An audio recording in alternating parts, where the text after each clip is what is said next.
अमेरिकी federal reserve के chairman Jerome Powell को लेकर एक बड़ी खबर सामने आ रही है। जेरोम पावेल ने कुछ दिन पहले ही कहा था कि राष्ट्रपति डोनाल्ड ट्रंप की टैरिफ पॉलिसी के चलते महंगाई बढ़ सकती है, ग्रोथ जो है धीमा पड़ सकता है, बेरोजगारी की स्थिति पैदा हो सकती है। ये एक ऐसी चुनौती है जिसका सामना फेडरल रिजर्व को आधी सदी में नहीं करना पड़ेगा। इसके अलावा पावेल ने संकेत दिए कि वो फिलहाल ब्याज दरों में कटौती करने की जल्दी में नहीं है। इसी बात से डोनाल्ड ट्रंप भड़कते हुए दिखाई दे रहे हैं। माना जा रहा है कि वे पावेल को बर्खास्त कर सकते हैं। अब क्या है पूरी खबर, विस्तार से आसान भाषा में जानने की कोशिश करते हैं इस रिपोर्ट में। नमस्कार, आप देख रहे हैं मनी 9 और मैं हूं आपके साथ विशाल शर्मा। देखिए, यूरोपियन सेंट्रल बैंक यानी जिसको कि आप ईसीबी के नाम से जानते हैं, उसने गुरुवार को इस साल 7वीं बार ब्याज दरों में कटौती की है। साथ ही ब्याज दर को और भी कम करने के संकेत दिए हैं, जबकि इससे एक दिन पहले ही अमेरिकी फेडरल रिजर्व के चेयरमैन जेरोम पावेल ने संकेत दिए कि वो फिलहाल ब्याज दरों में कटौती करने की जल्दी में नहीं है। उनका कहना है कि मौद्रिक नीति पर फैसला लेने के लिए वो कोई भी जल्दीबाजी जो है वो नहीं करेंगे। उनका फोकस फिलहाल ट्रंप की टैरिफ पॉलिसी का अमेरिकी इकोनॉमी पर जो प्रभाव पड़ेगा उस पर है। अब जाहिर सी बात है कि ट्रंप पावेल के इस फैसले से नाखुश दिख रहे हैं। उन्होंने गुरुवार को अपने एक पोस्ट में फेडरल रिजर्व की तुलना ईसीबी से की और पावेल को हमेशा देर से और गलत बताते हुए उनकी आलोचना की।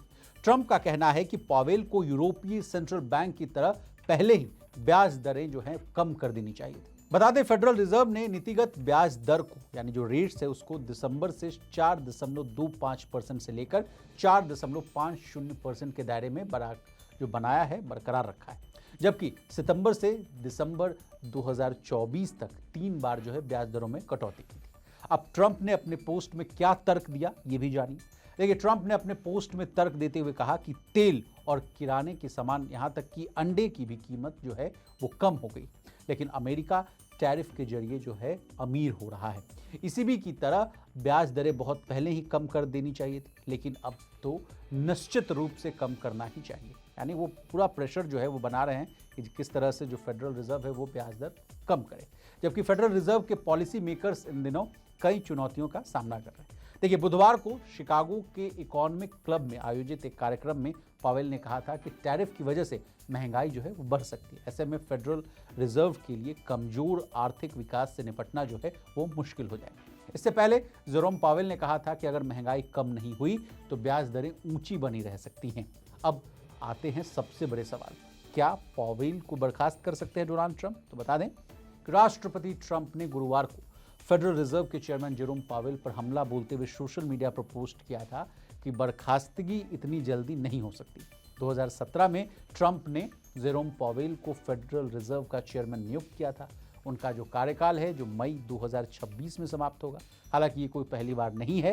आपको मैं जानकारी दे दूं कि जब ट्रंप ने पावेल को धमकी दी है, बल्कि इससे पहले भी 2018 में इंटरेस्ट रेट पॉलिसी को लेकर वो पावेल से जो है पहले भी भिड़ चुके हैं, लेकिन उन्हें बर्खास्त नहीं किया है। यूरोपीय सेंट्रल बैंक ईसीबी ने गुरुवार को इसी साल 7वीं बार ब्याज दर में कटौती की, साथ ही ब्याज दर और भी कम करने के संकेत दिए। अब हमने आपको अमेरिकी फेडरल रिजर्व डोनाल्ड ट्रंप के बीच में जो तकरार है उसके बारे में आपको जानकारी दे दी है। आपको हमारी डिटेल रिपोर्ट कैसी लगी कमेंट करके जरूर बताइए। इसी तरह देश, दुनिया और बिजनेस जगत से जुड़ी तमाम ताजा तरीन खबरों के लिए बने रहिए हमारे साथ और देखते रहिए मनी 9।